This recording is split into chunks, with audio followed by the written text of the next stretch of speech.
Well, halo semua. Assalamualaikum warahmatullahi wabarakatuh. Kembali lagi di vlog sederhana gua. Dan kali ini kita mau ngebahas Kia nih, teman-teman. Dan ini Kia Sonet tahun 2023 yang tipe teratasnya tuh. Tipe teratasnya itu namanya Prime, teman-teman. Nah, gue pengen tahu nih seperti apa sih Kia Sonet ini, dan nanti gue juga bakal sedikit ngobrol sama yang punya. Tapi sebelumnya kita coba kepoin dulu sedikit aja bagian dari eksterior si Kia Sonet ini. Yuk.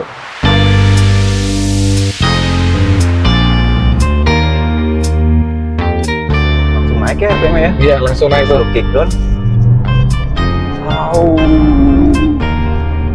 Dan ada kayak smart entry, dan yang disayangkan menurut gua adalah ini front wheel drive, mobil penggerak roda depan. Jadi kosmetik aja gitu, jadi nggak bisa dimanfaatin karena di sini ada bacaan tuh, caution do not load. Kita akan bahas bagian depannya dulu nih. Secara sekilas ini depannya tuh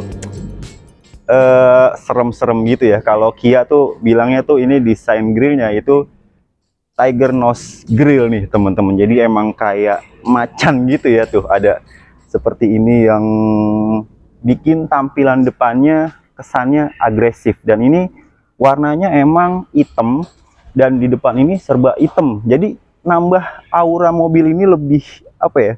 Lebih agresif, layaknya macan yang siap menerkam. Lebay banget nggak sih? Ya pokoknya intinya seperti itu. Lampunya ini udah full LED semua, mulai dari running lightnya sampai sennya, sampai lampu senjanya, lampu jauhnya itu udah LED semua, dan fog lampnya masih proyektor dengan bohlam biasa. Nah, ini di black out seperti ini ya. Kalau yang warna beda, kalau nggak salah di sini silver nih di bagian air damnya ini nih, di sini-sininya. Tapi ini black semua, hitam semua, dan ada lambang Kia yang bentuknya font seperti ini. Keren aja gitu. Nah, itu bagian depannya. Sekarang kita move ke bagian sampingnya. Di bagian samping, karena dia masuk kelasnya tuh subcompact SUV atau crossover SUV gitu ya. Jadi emang nggak terlalu panjang, dan ini panjangnya hampir 4,1 meter, 4120 mm seperti itu panjangnya. Dan ini peleknya emang udah bukan aslinya, udah ganti ke pelek HSR, dan ini udah naik ring nih. Jadi sekarang ringnya jadi 17. Aslinya tuh dia ringnya 16 dan bannya Apollo, tapi udah diganti dengan pelek aftermarket dan dibalut dengan profil ban 22555 nih, teman-teman. Remnya udah lengkap lah ini, udah cakram, kemudian udah ABS, dan juga udah ABD, dan juga brake assist. Tapi di belakang itu dia masih tromol biasa, teman-teman. Kemudian di sini ada over fender, kemudian di sampingnya juga ini kelading hitam seperti ini. Walaupun karena ini mobilnya hitam, jadi nggak terlalu terlihat gitu keladingnya di samping sininya. Dan spionnya seperti ini nih, ada lampu sennya juga, dan ya udah otomatis lah ya, mobil zaman sekarang rata-rata udah smart entry. Dan yang disayangkan menurut gua adalah ini roof railnya itu sekedar kayak kosmetik aja gitu, jadi nggak bisa dimanfaatin karena di sini ada bacaan tuh, caution do not load, jangan diisi sesuatu. Jadi ini sayang banget ya, kalau ini bisa bener-bener difungsikan mungkin bisa lebih oke gitu, karena sejatinya ini kan dia subcompact SUV atau bisa dibilang crossover SUV, teman-teman. Nah, bagian belakangnya kayak gini, dan ini menurut gue bagian yang paling gue suka nih setelah bagian depannya. Bagian belakangnya itu gimana ya, simple, compact, manis gitu dilihat. Walaupun di sini sangat disayangkan dia nggak ada rear defogger, tapi tenang aja, masih ada wiper ya, teman-teman. Badge Kia, kemudian ini lampunya udah LED, tapi lampu mundur dan lampu sennya itu dia masih bohlam biasa. Terus ada di sini kayak mata kucing, dan di sini kayak ada spoiler yang terintegrated gini. Ada lampu remnya juga di sini, dan sensor parkir 1 2 dan ada di sini kamera mundur ya teman-teman. Dan overall jujur secara pribadi gue suka bagian dari eksterior si Sonet ini. Desainnya tuh gimana ya, ada seremnya, ada manisnya, dan juga dia bentuknya compact teman-teman. Sekarang kita coba lihat dulu sekilas bagian dalamnya.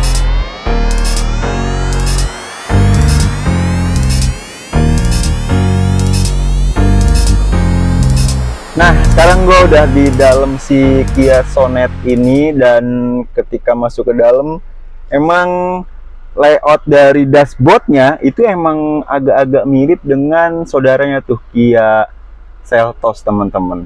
Nih kayak gini, di sini dia ada layar untuk entertainmentnya yang dia tuh udah bisa tersambung dengan Android Auto dan Apple CarPlay secara near kabel teman-teman. Artinya teman-teman bisa memanfaatkan ini untuk hiburan ketika perjalanan. Dan di sini ada sound mode lamp-nya nih. Kalau ada musiknya, dia bisa ngikutin dengan beat musiknya tuh teman-teman, warnanya seperti ini. Dan di sampingnya ada layar speedometer.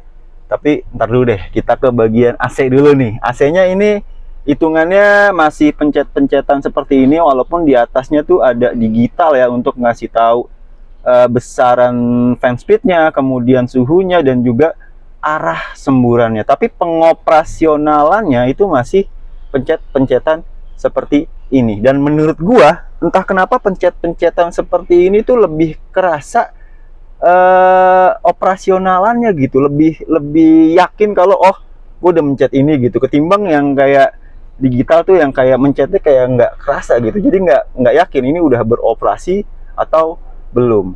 AC-nya seperti ini, ada pengaturan arah semburan, kemudian juga ada auto climate-nya di sini. Terus di sini di bawahnya ada pengaturan untuk close or open air circulation-nya nih. Di bawahnya dia ada pencetan untuk driving mode-nya dan juga traction teman-teman. Drive mode-nya tuh dia ada sport, ada eco, dan juga ada normal. Dan ada pilihan untuk traction-nya. Di sini ada snow, mud, or sand nih. Tapi secara dasarnya dia kan bukan all wheel drive atau four wheel drive teman-teman. Tapi ini adalah sebuah front wheel drive, mobil penggerak roda depan. Jadi nggak bisa juga teman-teman memaksakan mobil ini ke medan sand yang berat atau lumpur yang berat atau salju. Di Indonesia kan nggak ada salju ya. Ya pada intinya jangan membawa mobil ini terlalu ke medan yang berat. Kalau untuk snow dikit, nggak ada salju bro di Indonesia. Maksud gua kalau lumpur dikit atau pasir dikit ya masih cukup terbantu lah fitur traction ini teman-teman. Dan yang spesial dari si mobil ini adalah dia udah ada ventilated seat baik di kiri ataupun dan di kanan. Dan menurut gue ini fitur yang cukup penting di Jakarta untuk saat ini yang panasnya luar biasa dan polusinya gila-gilaan ya. Itu fitur kayak gini tuh lumayan ngebantu, jadi nggak bikin baju ketika duduk basah gitu dan badan bau. Cukup bisa bisa sangat berguna untuk di Jakarta teman-teman. Di bawahnya dia ada wireless charging yang ada di sini kayak pendinginnya. Jadi ketika handphone diangkat ketika habis ngecas itu nggak panas, dan ini ada pendinginnya. Jadi cukup cukup oke banget gitu. Satu fitur yang emang berguna sekali teman-teman. Lanjut lagi, di sini ada power outlet 2 buah dan ada USB slotnya di sini, dan untuk naruh sesuatu di sini juga bisa teman-teman. Dan ini transmisinya seperti ini, dia CVT 8 percepatan. Nanti kita coba nih rasanya gimana sih CVT-nya gitu. Dan ada mode manualnya nih. Dan speakernya dia udah pakai Bose nih teman-teman tuh, jadi udah oke lah. Lanjut ke bagian setirnya. Oke, setirnya ini dilapis kulit seperti ini, ada jahit-jahitan merah dan ada tombol-tombol untuk untuk pengaturan entertainmentnya atau telepon nih, pengaturan telepon di sini atau voice command, dan di sampingnya ada pengaturan untuk cruise control ya teman-teman. Setirnya ini dia udah ada tilting ya, tapi belum ada teleskopiknya teman-teman. Sayang ya, kalau ada teleskopiknya mungkin ini lebih baik untuk kita dapat posisi berkendara yang ergonomis gitu. Ini belum ada teleskopiknya. Speedometer, oke, speedometernya udah digital seperti ini, walaupun penunjuk putaran mesin, kemudian fuel gauge, dan penunjuk temperatur mesin itu masih jarum-jaruman. Kemudian di sini ada fuel economy, itu average fuel consumption. Lalu di sini ada tire pressure monitoring tuh, tapi di sini nggak bisa di display kalau mobilnya nggak jalan nih. Kemudian di sini ada pengaturan-pengaturan kayak light, kemudian door, kemudian convenience, dan lain-lain. Tuh, seperti itu aja sih intinya di bagian cluster speedometer ya teman-teman. Dan setirnya nih gue suka banget ya, balik lagi ke setir karena dia udah apa ya, flat button seperti ini, dan ada airbag, dan ini airbagnya cukup banyak ya. Satu di setir, dua di bagian penumpang, dan di bangkunya juga ada nih teman-teman, dan di side curtain ini juga ada. Jadi total ada 6 airbag nih di sini. Di door trimnya tuh emang di sini masih plastik, tapi di sini ada aksen-aksen chrome seperti ini. Dan di bagian bawahnya lagi ini ada material yang sedikit empuk untuk tangan kita bersandar teman-teman, tuh seperti ini. Asik juga sih tuh, kayak gini pencet-pencetan power windows. Kemudian di bawahnya ada ruang penyimpanan nih, ruang akomodasi buat naro-naro botol, dan di sini ada speakernya tuh yang tadi gue bilang Bose. Lanjut di dekatnya sini nih ada pengaturan buat menonaktifkan vehicle stability controlnya. Sun visor dia belum ada lampunya ya, tapi udah ada kacanya. Di bagian penumpang belum ada lampunya juga, tapi udah ada kacanya. Dan kursinya jujur ini menurut gua mungkin lebih baik ya kalau ini ada fitur teleskopiknya, pengaturan duduk kita atau nyetir kita jadi lebih ergonomis. Ini menurut gua untuk orang setinggi gua ya, itu agak sedikit kurang ergonomis teman-teman, karena ketika gue dapat posisi di kaki itu, di posisi setir ya, itu masih agak terlalu jauh teman-teman. Kemudian di sini ada ruang akomodasi nih yang kecil, dan ini bisa dimanfaatkan untuk armrest, walaupun emang agak kurang maju, dan ini nggak ada cetokannya, kayak cuman engsel gitu doang tuh, cetok gitu, nggak ada yang kalau klik gitu. Di sini nggak ada tuh, cuman tuh mengandalkan engselnya doang. Rem tangan yang masih mechanical seperti ini masih laki gitu ya. Lalu ada ruang penyimpanan juga di sini untuk cup holder 2 buah, dan yang paling penting adalah dia punya sunroof teman-teman tuh. Oke kan?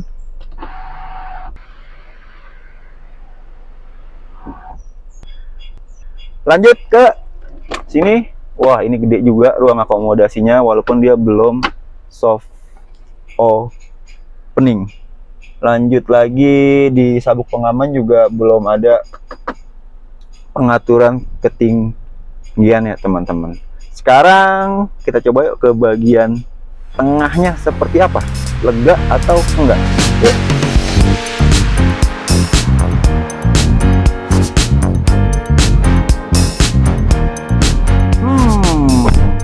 Dari legroom dulu deh.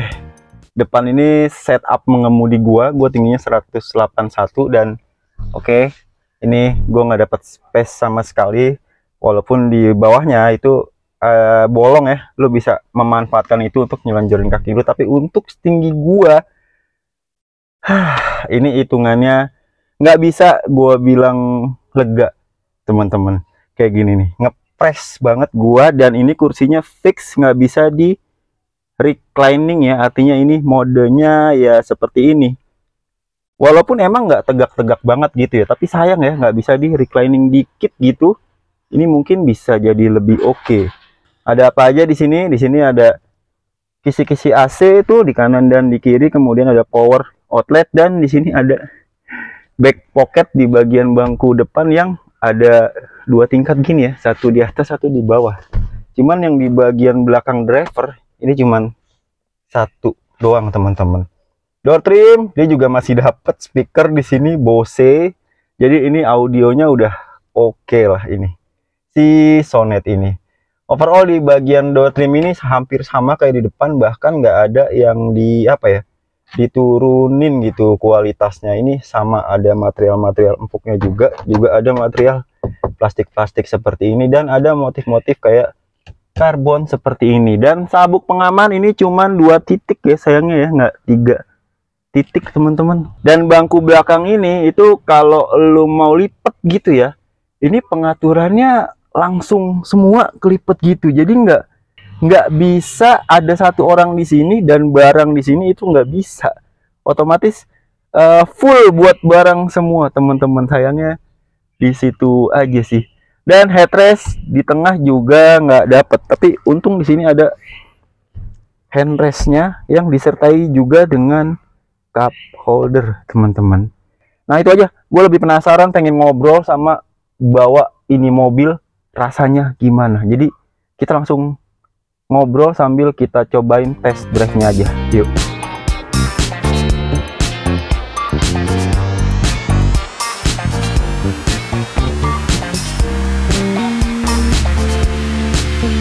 Sekarang gue mau nyoba test drive, dan ini sama yang punya nih, perkenalkan. Halo, Om Gilang. Michael. Michael, so western banget Pak. Nah Om Gilang nih teman gue di bengkel, dan dia baru ngangkat Soneta kayak grup Soneta. Minuman keras Miras. di kiri Pak ya? Kanan ya. Nah gue pengen nanya-nanya nih, kenapa sih beliau ini beralih ke Sonet? Sebelumnya dia tuh pakai Tucson ya? Iya, Tucson bensin teman-teman. Yes. Dan sekarang beralih ke Kia Sonet. Kenapa bro, lu memutuskan untuk membeli ini mobil?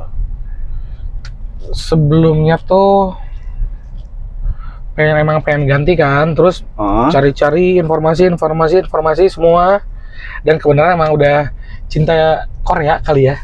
Kliknya ya? Iya, udah klik sama Korea. Cari-cari yang harganya, budgetnya masuk, terus cari lawannya apa aja di Sonet ini. Kayaknya fiturnya jauh menang ini sih kalau menurut aku, ketimbang beberapa rivalnya ya. Iya. Oke, rivalnya dia nih ada Rise or Rocky ya. Iya. Kemudian Nissan Magnite, WRV Honda. Yes, iya. Apa sih yang membuat lu lebih milih ini? Satu fitur tadi ya. Fitur. Terus mesinnya 1500-nya bedas banget nih. Jos. Oh iya, tadi gue belum ngomongin mesin nih. Jadi sekarang gue ngomongin aja mesinnya. 1500 cc, natural aspirated, kenceng, 4 silinder, DOHC, dan tadi gue lihat injektornya ada 2 ya. Iya benar, ada 2 injektor. Dan natural aspirated, nggak pakai turbo. Tapi mesin juga jadi pertimbangan bro. Betul. Kenapa? Satu. Kemarin nyobain yang istri, kebetulan istri kan sama 1500 juga, Korea juga. Korea iya. Ya gara-gara mesin itu aku jadi udah deh ke Sonet deh. Oh mesinnya sama ya, sama. Kayak kereta ya. Kayak kereta, kayak Stargazer ya. Iya. Satu enak mesin banget tuh. Irit pula, udah deh. Enak. Cocok. Irit dapat berapa Sonet? Satu dalam kota ya. 1.15, 14 lah, 1.14. 1.14 masih dapat. Masih dapat. Sama kayak LCGC ya? Iya betul. Aduh, luar kota? Itu. Aku belum pernah nyoba nih ke luar kota nih. Belum ke Bandung ya? Belum pernah nih. Coba ke Bandung aja belum pernah. Terus kenapa lu nggak milih Honda tuh? Dia kan udah punya sensing loh. Iya, ada Toyota sensing. juga ada kan tuh. Ada sensingnya. Kayaknya laki-laki nggak terlalu butuh ya sensi. Iya sih, jujur. Laki yang suka ugal-ugalan gitu, aduh ngagokin banget itu. Iya, jadi kayak diintervensi sama teknologi ya. Yes, benar. Oke. Cuman satu nih, pertama soal kekedapan kabin ini oke. Oke ya. Cuman emang kayak road noise itu masih masuk dikit ya. Betul, kalau road noise-nya tuh masih masuk nih. Tetap masuk kalau road noise. Dan ini udah ganti ban ya lu ya? Udah ganti ya. Aslinya tuh Apollo. Apollo India. Nah, gue mau nanya nih, kalau bannya dia masih Apollo, itu lebih berisik, lebih berisik dari ini. Lebih berisik dari yang ini. Dan lu juga udah naik inci ya? Jadi 17 naik ya? Naik 1 ya? Naik 1 inci, ya. Dan ini betul. CVT 8 speed, walaupun kita tahu CVT itu kan nggak ada gear-gear ya, dia cuman rasio dari pulinya kan, tapi disimulasikan 8 speed dan ada mode manual ya teman-teman. Makanya kalau disebutnya itu IVT kan ya, kalau si Korea tuh IVT, Intelligent Variable Transmission. Ya intinya base-nya CVT lah. Tetap CVT ya. CVT. Tapi kalau gua kickdown, ini masih CVT-nya enak ya. Tapi modenya masih normal, belum masih sport normal, kan? Coba mode sport dulu. Kayaknya. Tapi di mode normal teman-teman, ini CVT-nya lumayan sigap ya. Ketika ini responsif banget ya.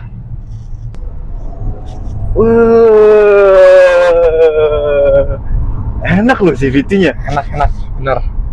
Menurut gue ini sih enak ya. Sebelumnya tuh sempat skeptis ya. Wah CVT, lu naik motor metik kan. Iya. Manteng gitu ya. Iya. CVT-nya enak teman-teman. Dan kenapa mobil-mobil sekarang tuh rata-rata CVT ya?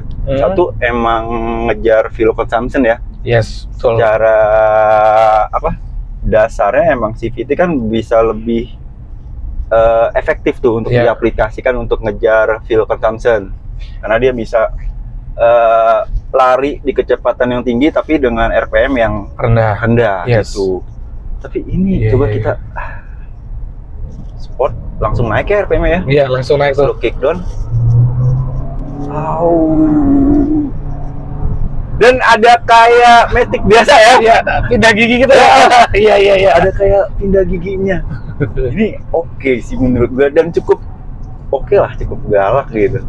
Cukup galak, ya. Cukup galak, agresif, responsif lah lebih tepatnya. Yes. CVT-nya enak, nggak seperti bayangan gue gitu. Oke sih. Dan kebetulan ini kan nggak ada turbo ya? Nggak ada turbonya. Jadi dia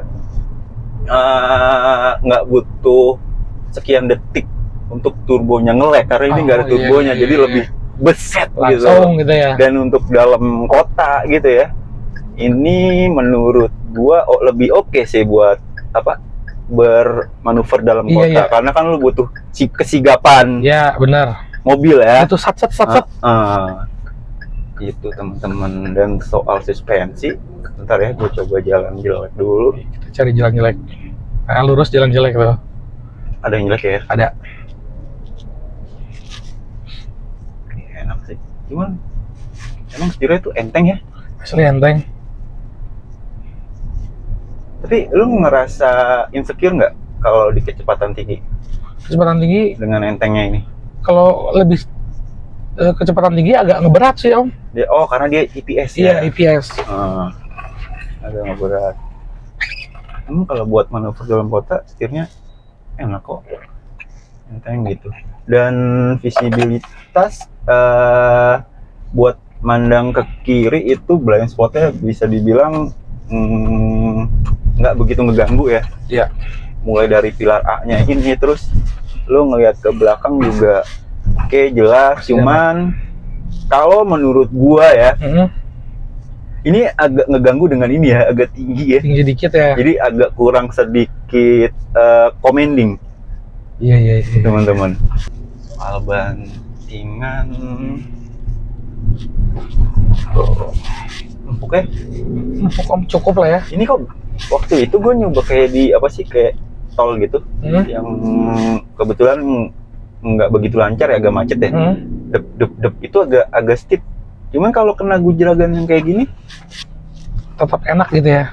nggak seset, gue bingung nggak seset apa sekeras kalau lu kena apa sih kalau speed bump itu ya, speed bump gitu iya, kan, iya. kalau lu nggak di kecepatan tinggi gitu ya. Itu agak keras. Ini kayak gini misalkan ya, nih tuh dia agak stiff, agak kaku. Cuman kalau lu polisi tidur kecepatan sedang gitu, ini malah nggak sekeras kalau lu kena speed bump itu ya. Iya, ini lurus aja. Sepertinya, aku nggak tahu ini. Coba kita coba lurus. Tuh, kena polisi tidur itu masih empuk, dan untuk di gang-gang sempit gini visibilitasnya oke lah ya. Yes. Terus kalau lu pergi jauh, dia juga udah ada fitur cruise control. Tuh, nggak ya? keras. Apakah ada pengaruh ganti ban juga kali ya? Nah, itu juga bisa jadi pengaruh. Soalnya juga yang aku rasain pas ganti ban emang lebih empuk, Om. Terus feel ngeremnya juga pas gitu. Iya. Nggak yang sensitif banget. Dikit flat gitu ya, nggak gitu ya. Iya. Ini enak loh. Terus soal masih ada ya kalau lu gituin. Iya. Cuman kalau buat nikung Kayaknya aman-aman aja. Aman gitu ya? Aja. Aman segitu mah, Om. Oke.